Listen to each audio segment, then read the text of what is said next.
નમસ્કાર દર્શક મિત્રો, બોડેલી નંબર 1 ન્યૂઝમાં આપનું સ્વાગત છે। છોટાઉદેપુર અજાણ્યો ટ્રેક્ટર ચાલક બાઇક સવારને ટક્કર મારી ફરાર, બાઇક સવારનું સારવાર દરમિયાન મોત। ઈજાગ્રસ્તને તાત્કાલિક છોટાઉદેપુર હોસ્પિટલમાં સારવાર અર્થે ખસેડવામાં આવ્યા હતા, પરંતુ ઈજાઓ વધુ હોય તેઓનું સારવાર દરમિયાન કરુણ મોત નીપજ્યું હતું।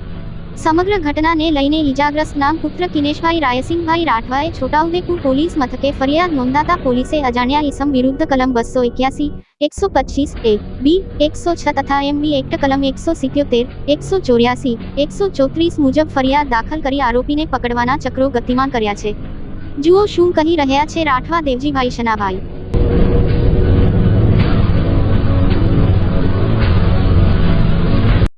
મારું નામ રાઠવા દેવજીભાઈ સનાભાઈ, હું જીઆરટીમાં છું અને જે રાયસિંહભાઈ માનસિંહભાઈ એ અત્યારે ટ્રેક્ટરવાળોએ એક્સિડન્ટ કર્યું છે અને એક્સિડન્ટમાં એક્સપાયર થઈ ગયા છે અને અત્યારે દેવરસીમાં છે અને ફરજ પર નોકરી પરથી ઘરે જતા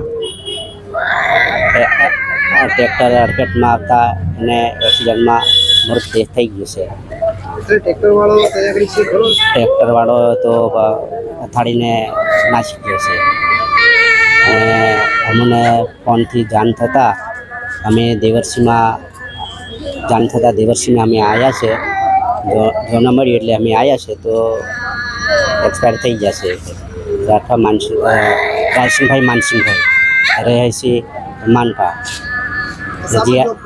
જીઆરટીમાં અત્યારે હાલમાં નોકરી હતા ને પરત જતા રસ્તામાં એક્સિડન્ટ થઈ ગયું।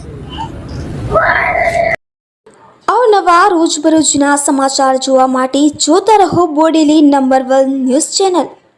ને જો આપે અત્યાર સુધી આ ચેનલને સબસ્ક્રાઇબ ન કરી હોય તો સબસ્ક્રાઇબ કરો ને શેર કરો।